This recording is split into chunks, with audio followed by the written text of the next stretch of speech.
adalah kisah tentang seorang pemuda 18 tahun asal Jawa Barat yang memulai perjalanan karirnya dengan cerita bahwa ia ingin menjadi pemain bola profesional.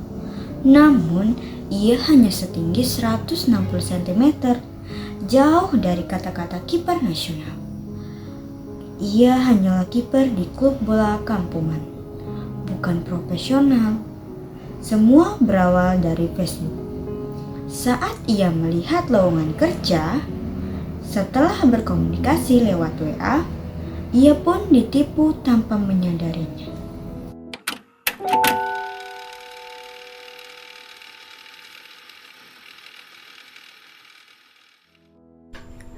Anehnya, proses keberangkatannya terasa sangat mudah dan semua biaya ditanggung. Paspor dibuat di Jakarta tanpa wawancara dan pembiayanya di-cover oleh agen. Perjalanannya dimulai dari Jakarta terbang ke Medan, tidur di mes selama sehari, lalu diberi makan dan uang saku tanpa tahu apa pekerjaannya.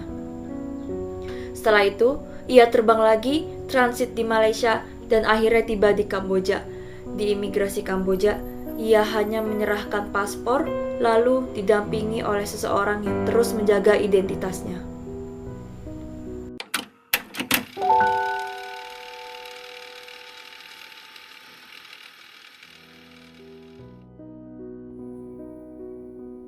Nyataan pahit muncul ketika ia sadar pekerjaannya bukan di lapangan hijau.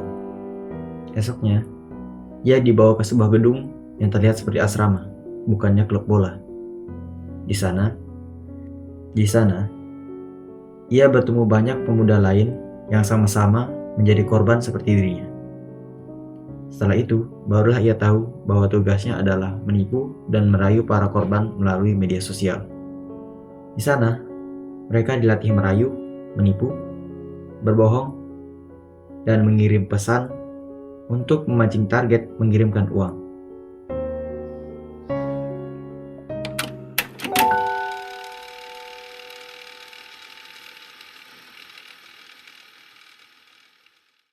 Di sini saya akan menceritakan di bagian sistem kerja paksa.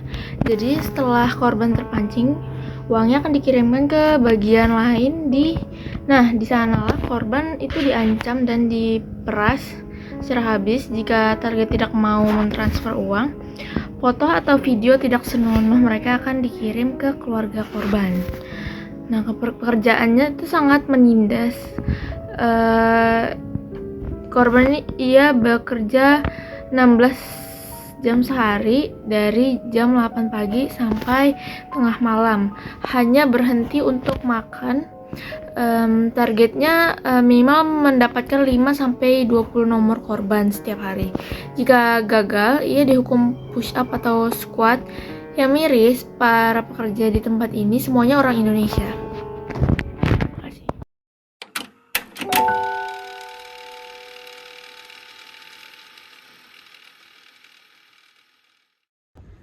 Setelah 3 minggu, video tentang dirinya tuh viral di media sosial. Video itu sampai ke telinga bosnya dan akibatnya ia itu diancam dan juga dipukuli secara habis-habisan. Selain itu, ia juga dipaksa untuk membuat video klarifikasi sebanyak 2 kali. Ancaman ini tidak hanya menimpa dirinya tetapi keluarganya juga, yang dimana ia diminta untuk membayar sebesar 20 juta jika ingin ia dilepaskan. Dan gongnya lagi, ternyata yang menelpon dan juga yang mengancam itu ternyata orang Indonesia. Bahkan di saat menelpon itu dia memakai bahasa Sunda.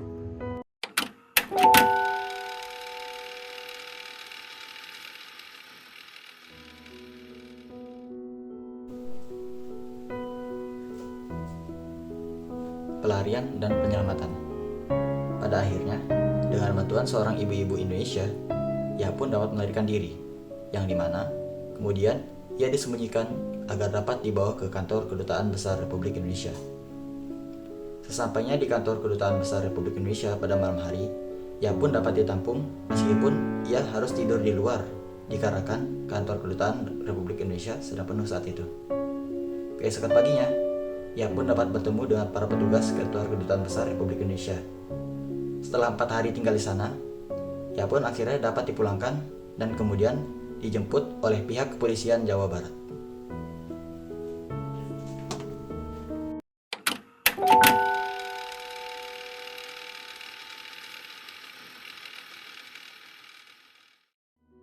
Penutup dan pesan moral, ia pulang ke tanah air bukan sebagai kiper profesional seperti yang ia impikan, tetapi sebagai korban penipuan yang sempat dijadikan pelaku oleh para penjahat. Perjalanan itu pahit, ia ditipu, dimanipulasi, dan dipaksa melakukan sesuatu yang tak pernah ia bayangkan.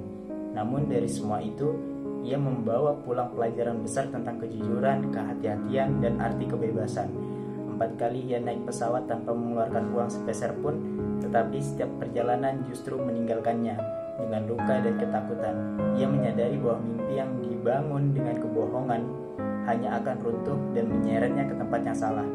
Akhirnya ia kembali ke Indonesia, menghadapi kenyataan yang harus ia akui. Ia berbohong kepada ibunya tentang seleksi pemain bola di Jakarta, dan kebohongan itu menjadi awal dari petualangan gelapnya di Kamboja.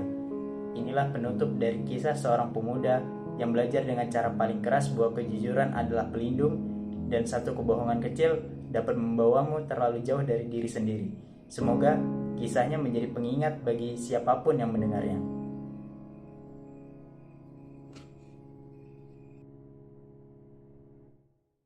Sebelumnya disclaimer bahwa pembuatan konten ini bertujuan sebagai edukasi bersama dan juga mengungkap realita yang ada di lapangan. Selain itu, tujuan dari video ini juga sebagai kesadaran bersama bahwa pekerjaan penipuan itu adalah salah satu kejahatan yang serius. Manfaat diadakannya konten ini agar masyarakat bisa lebih selektif dan juga mengurangi resiko terjadinya hak asasi manusia. Selain itu, juga manfaatnya itu untuk meningkatkan